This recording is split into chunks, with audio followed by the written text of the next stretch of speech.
In the beginning of the story, we see two policemen who were eating in their car. One of them, Officer Frank, comes out of the car and looks towards the river.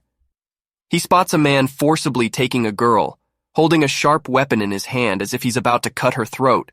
Frank points his gun at the man and tells him not to harm the girl. The man replies that he doesn't care who the girl is and that it's crucial for her to die. Ignoring the man's words, he is about to harm the girl when Frank shoots him, causing the man to fall. Frank goes to check on him, and the man holding on to Frank utters the word Jennifer before passing away.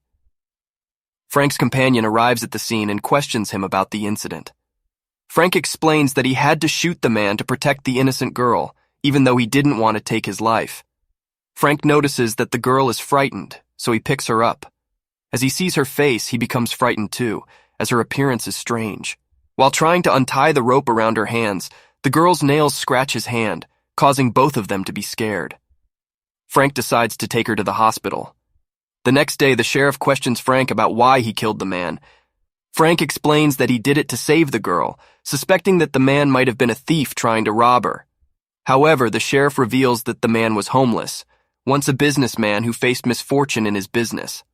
Later, Frank is called for interrogation by a woman named Jennifer, who seems to take an interest in him. In the evening, Frank returns home where a girl named Amy greets him, as she used to live in his neighborhood. He meets his wife and informs her about the incident. She reassures him that it's part of his job, encouraging him not to dwell on it. Frank's son appears disinterested and distant from the situation, quietly going to his room. Frank tends to his wounds in the washroom and then goes to the bedroom to sleep. There, he finds his wife waiting for him, and they share an intimate moment to uplift his spirits. When Frank was getting intimate with his wife, his mind wandered to Jennifer, causing him to unknowingly hurt his wife. Frightened and upset, his wife starts shouting at him. The next day, Frank approaches his colleague and requests Jennifer's file. His colleague questions why he wants the file, and Frank explains that he just wants to see if she is all right. In response, his colleague reveals that Jennifer is admitted to a nearby mental hospital. Concerned, Frank decides to visit her. Upon meeting Jennifer at the hospital, she embraces him, evoking sympathy in Frank. He resolves to take care of her and gets her released, bringing her home. When Frank attempts to inform his wife she is asleep, and his son doesn't respond when he tries to talk to him. Frank then informs Jennifer that she will have to sleep on the sofa for the night, and in the morning, he will search for a new place for her to stay. Jennifer doesn't say anything and quietly tends to her wounded hand. Frank instructs Jennifer to sleep, and he goes to bed as well. However, in the middle of the night, Jennifer wakes up upon hearing a cat's voice. She follows the sound and frightens the cat away, revealing a darker side to her innocence. Frank has a dream of Jennifer while deeply asleep, but abruptly wakes up to find Jennifer naked in his room. Surprised and uncomfortable, he tells her to leave and sleep elsewhere. His wife wakes up terrified by Jennifer's strange appearance and screams, summoning Frank's son, who is equally frightened. Frank calms his wife and explains that Jennifer has no one to turn to, which is why he brought her home to help her. His wife insists on Jennifer leaving, fearing potential trouble in the future. Jennifer kisses Frank's wife, silencing her. The following day, Frank tries to find a place for Jennifer to stay, but his sympathy for her makes him hesitant to part ways. Taking Jennifer to the river, he explains that he can't stay with her because of his wife's objections. Jennifer grabs his hand and places it on her chest, attempting to seduce him. Initially resistant, Frank eventually succumbs to her advances, becoming entangled in her dark secrets. This makes Frank love her even more, and he doesn't want to be separated from her. Late at night, Frank brings Jennifer back to his house. His wife sees him and asks why he brought her back again. Jennifer hears the sound of a cat from inside the house, and a fight ensues between them. Suddenly, they hear a cat scream, prompting them to go upstairs. There, they discover Jennifer has killed the cat and is eating its flesh. Terrified, Frank's wife takes their son and leaves the house. Frank scolds Jennifer severely for her behavior, and she feels embarrassed and pities him. He eventually forgives her. One night, while Frank is sleeping, Jennifer enters his room and seduces him intimately. The next day, Jennifer goes outside the house to meet Amy, who smiles at her and asks who she is. Jennifer looks at Amy and takes her with her. On another night, Frank finds himself in a bar, drowning his sorrows in alcohol after losing his job and his wife leaving him. When he returns home that night, he looks for Jennifer, but she is nowhere to be found. He hears a sound from the basement and investigates. To his horror, He discovers that Jennifer has killed Amy and is consuming her flesh. Frightened and enraged, Frank attempts to strangle Jennifer to death but fails. He decides against killing her. The following day, he goes to a circus and strikes a deal with the owner to keep Jennifer, believing she could be useful to the circus. That night, Frank surreptitiously hands the keys to his house to the circus owner, informing him that Jennifer is locked inside. The circus owner retrieves Jennifer.